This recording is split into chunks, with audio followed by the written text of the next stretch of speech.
खा लीजिए बुआ। बस पेट भर गया मेरा।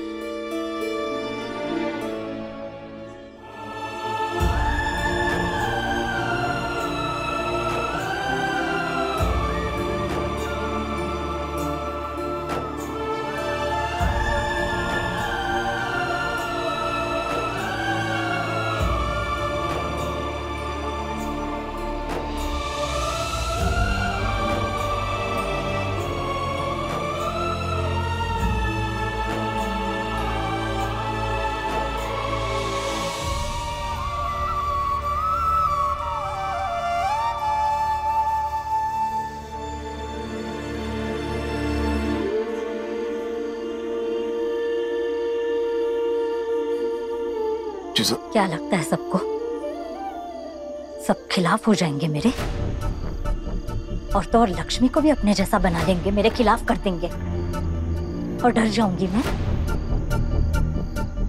चाहे सब एक हो जाए या मुझे अकेला छोड़ दे। लेकिन जीजा भाई,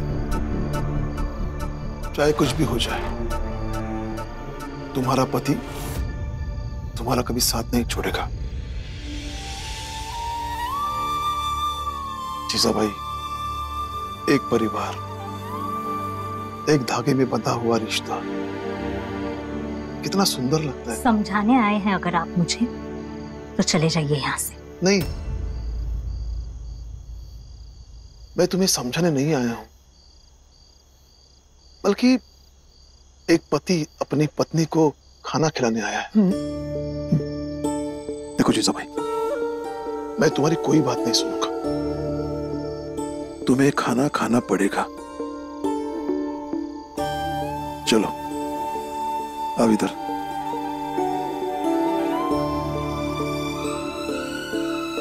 चलो जीजा भाई, चलो अब बैठो। आएगा।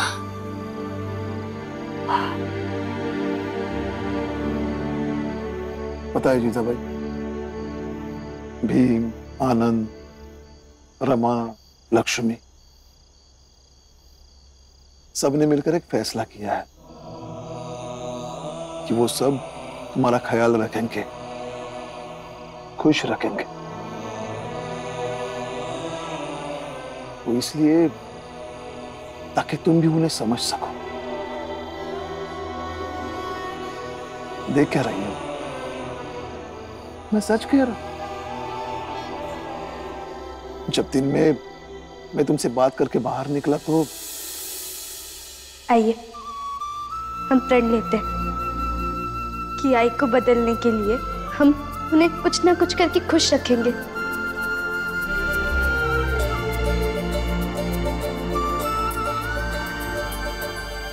जीजा भाई, बच्चों के सपनों में अपनी इच्छा जोड़ दो तो सब कुछ कितना सुंदर लगता है ना। धन्यवाद, आप मेरे लिए खाना लाए। खा लूंगी मैं, जाइए आप। जीजा भाई, कल सुबह मैं पेंशन लाने जाऊंगा। उसमें से कुछ पैसे मैं भीम को दे दूंगा। मीरा के दवा, फल, सब्जी के लिए। लेकिन इस पर कोई बहस मत करना।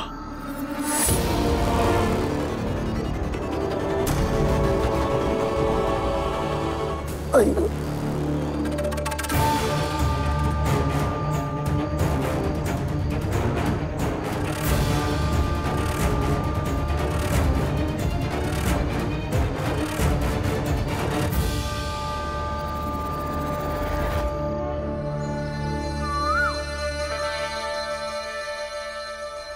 प्रचंड देव जी, होता मुंह बड़ी बात कर रहा हूं, लेकिन मैं आपको क्या समझता था और आप क्या निकले। अच्छा, क्या समझते थे और हम क्या निकले? हम ऊंची जात के लोग आपको अपना नायक मानते थे। हमें लगता था कि हमारी मान्यताओं, हमारी जात, हमारी संस्कृति की रक्षा के लिए अगर सर्वस्व भी निछावर करना पड़े तो प्रचंड देव जी करेंगे, लेकिन अब आपके रहते हमारी जात, हमारी संस्कृति और हमारी मान्यताओं की रक्षा तो नहीं हो सकती।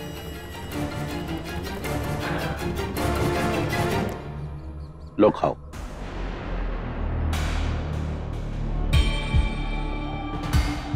नरोत्तम, तुम जाओ, हम सोचते हैं कि क्या करना है। क्या? हाँ?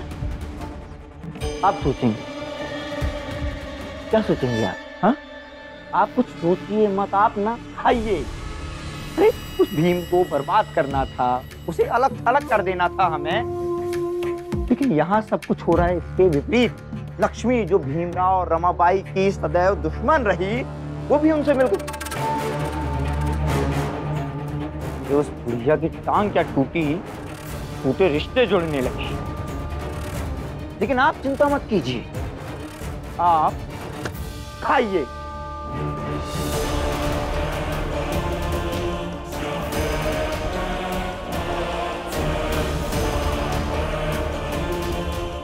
उस बुढ़िया की टांग क्या टूटी, टूटे रिश्ते जुड़ने लगे।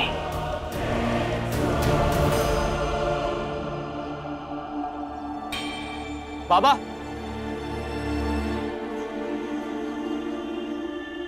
नहीं मिली आई कहीं। जब पूरा घर मिल जाओगे तो वो बेचारी अकेली पड़ जाएगी ना, फिर वो क्या करेगी? भागेगी ही ना। हाँ? अरे हितेश, तुम कुछ नहीं बोलोगे तो भी कुछ बिगड़ नहीं जाएगा, और अच्छा तो कुछ बोलते तो हो नहीं, तो चुप ही रहा करो। अरे अम्मा, क्या गलत कहा है उन्होंने? इनका तमाशा तो कभी खत्म ही नहीं होता है। तू चुप रहे नटवर। अरे अब ऐसे खड़े खड़े एक दूसरे का मुंह में देखत रहोगे? अरे जाओ, जाके ढूंढो। 2 दिन पहले बुआ भागी रही, अब जीजा बाई रफू चक्कर हो गई। यह चलत रहा था घर में। क्या चलत रहा था?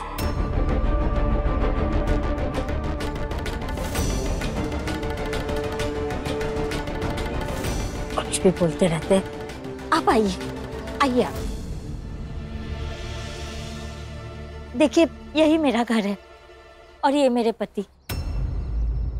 इन्हीं की तबीयत खराब रहती है, इसलिए इनकी पेंशन चाहिए मुझे।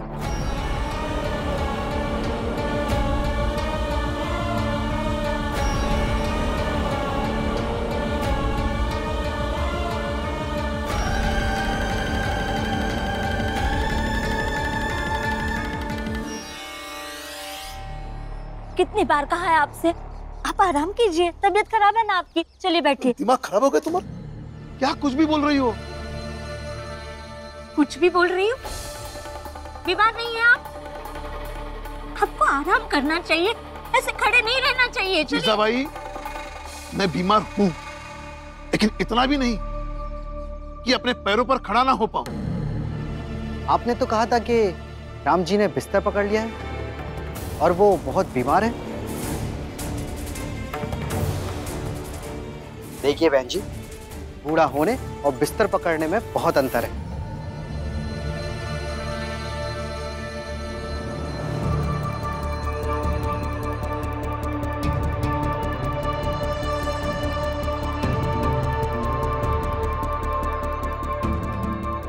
जी नमस्ते। नमस्ते। मेरा नाम जीजाबाई सतपाल है। मैं मेरे पति की पेंशन लेने आई हूँ। आपके पति यानी कौन? जी राम जी सतपाल, जो फौज से सूबेदार के ओहदे से रिटायर हुए हैं वो। अच्छा अच्छा अच्छा, हाँ जानता हूँ उनको। आप उनकी पत्नी हैं? राम जी कहाँ हैं? जी वो घर पर है, बहुत बीमार है, खाट पकड़ लिए है, आने की स्थिति में नहीं है, इसलिए मुझे भेजा है पेंशन लेने के लिए। अच्छा अच्छा, देखिए हम आपको पेंशन ऐसे नहीं दे सकते। पहले हमें खुद सुनिश्चित करना होगा कि राम जी किस हालत में है। मैं झूठ बोलूंगी क्या आपसे? देखिए, ये हमारा काम है। हम जब तक खुद सुनिश्चित नहीं कर लेते तब तक हम कोई कार्रवाई नहीं कर सकते। शिंदे, देखिए, मेरे पति की आदत नहीं है तबीयत खराब भी हो तो दिखाने की, और मैं पत्नी हूँ इनकी। क्या इनके पेंशन पे मेरा हक नहीं है? बिल्कुल है, मिलना ही चाहिए। साहब, आपको पेंशन जीजाबाई को ही देनी चाहिए। हाँ हाँ, नहीं तो ये आदमी अपनी मनमानी करता है। इस बेचारी औरत को कोई फायदा नहीं है।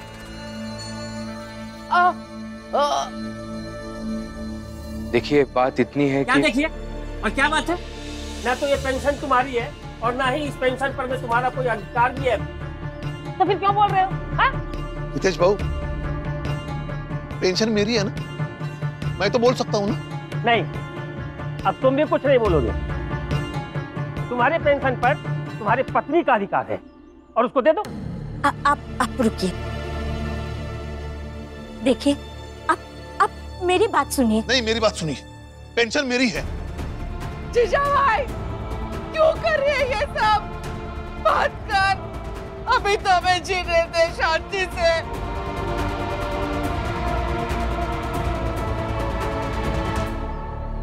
देखिए, आप जाइए, मैं ऑफिस आता हूँ, और जैसे मुझे पहले पेंशन देते थे वैसे दीजिए। जाइए आप।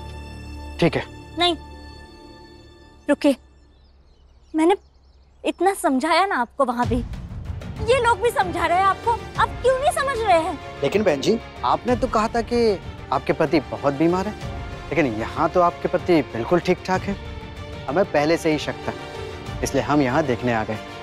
और वैसे भी पति के जिंदा रहते हुए पति के लिखित आदेश के बिना हम आपको पेंशन नहीं दे सकते। क्षमा करें। रुकिए, लिख कर देंगे।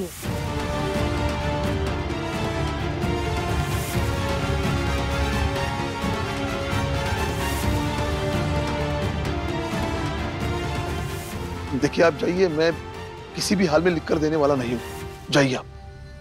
वाह, क्या तमाशा है, हाँ?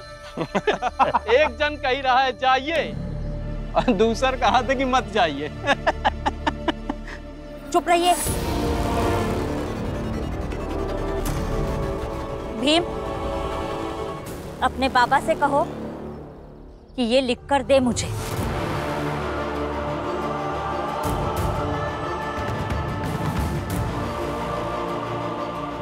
लक्ष्मी, रमा, आनंद, तुम भी कहो।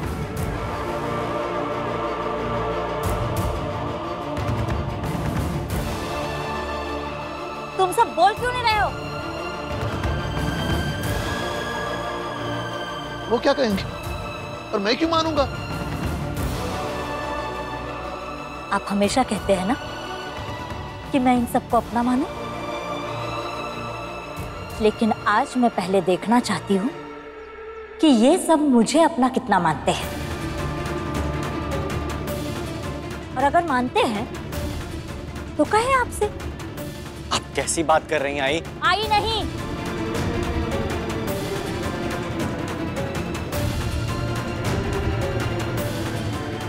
अगर आई मानते हो मुझे तो साबित करो। कहने से कुछ नहीं होता। और लक्ष्मी, तुम तो अब रमा और भीम के साथ हो ना, तो तुम्हें मेरे पति के पैसे से क्या मोह हो सकता है? कहती क्यों नहीं? और रमा, तुम, भीम, तुम्हें तो पहले से ही अपने बाबा के पैसे से कोई मोह नहीं है, फिर बोलते क्यों नहीं कि मुझे लिख कर दे दे? और क्या कह रहे थे तुम सब? कि मिलकर रहेंगे तो जीवन सरल हो जाएगा। लेकिन जिस परिवार में रिश्तों के नाम और व्यक्ति के ओहदे का मान सम्मान ना हो, वो परिवार एक साथ नहीं रह सकता। बड़ी बड़ी बातें करने से कुछ नहीं होता है। और इतनी सी बात समझाने के लिए कह रही हूँ, वो तो नहीं समझा पा रहे हो तुम लोग।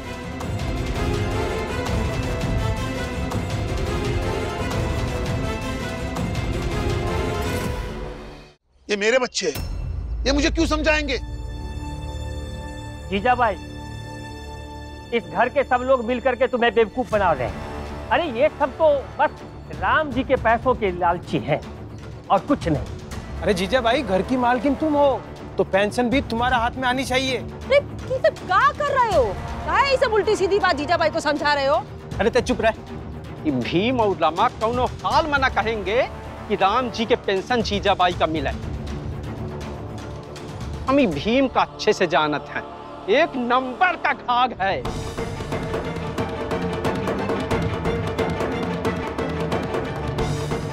देखिए, आप जाइए, ये मेरा घर का मामला है, मैं निपट लूंगा। आप जाइए।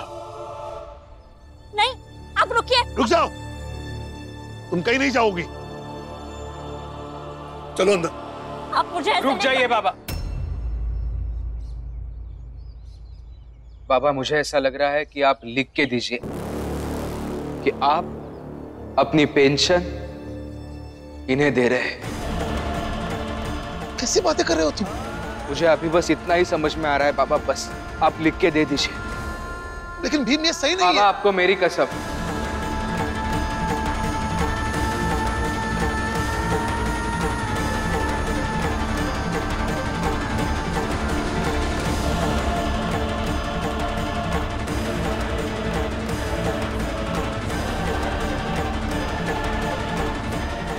दे दीजिए बाबा, आपकी पेंशन है। कैसी पागलों जैसी बातें कर रहे हो तुम लोग? अब आपको मेरी भी कसम है, दे दीजिए।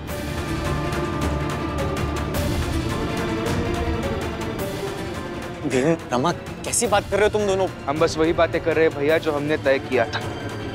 शायद आप भूल गए हैं, हमने एक दूसरे का हाथ पकड़कर क्या वादा किया था। हम प्रण लेते हैं कि आई को बदलने के लिए हम उन्हें कुछ ना कुछ करके खुश रखेंगे।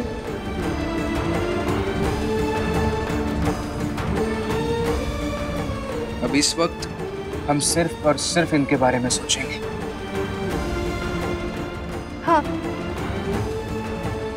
अभी आई के बारे में सोचते हैं ना। बाबा, आप लिखकर दे दीजिए, आपको हम चारों की कसम।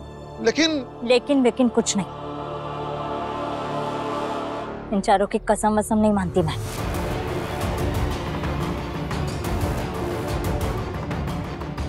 लेकिन मुझे एक कागज पर आप लिख कर देंगे कि इसके बाद आपकी पेंशन मेरी।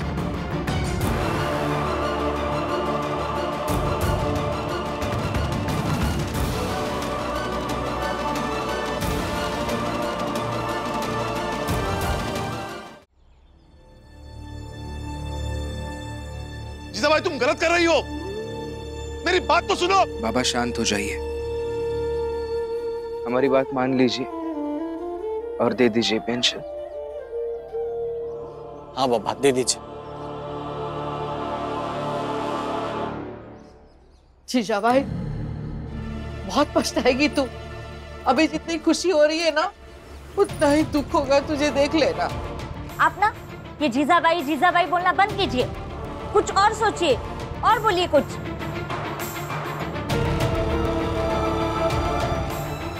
ये देखिए, इस पर आपके भाई लिख कर देंगे और तब इस घर का भविष्य और चेहरा बदल जाएगा।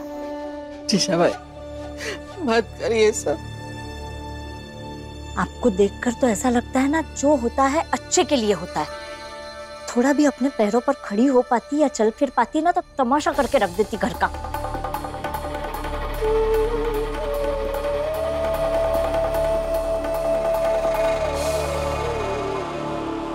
लीजिए, लिख कर दीजिए।